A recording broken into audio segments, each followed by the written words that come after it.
Human beings already, they have a lot of problems. They cannot express their actual feelings, they cannot express their actual emotions, and then they expect the other person should understand that. The other person also faces the same problem. He is not able to understand, you are not understand your things, how can somebody else will understand you? So there are a lot of problems. Birds, how they actually think, we don't know, because we are not in that body. So we need to understand there's a problem, symbolic form of some commonsensical knowledge. So there is a problem of understanding, and that is why we are not able to solve the problems. When we don't understand problem, we cannot solve it, and we cannot solve it, there will be always problems, and there will be more problems. Example is, for example, a chess master will avoid to particular chess positioning when we are playing chess.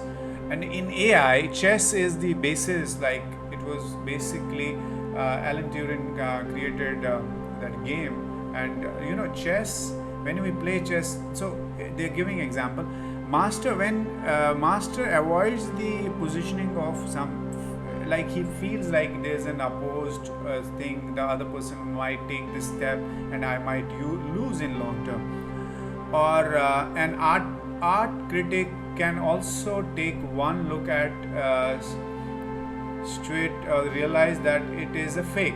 Like on an art critic can look at an particular statue and say it is a fake.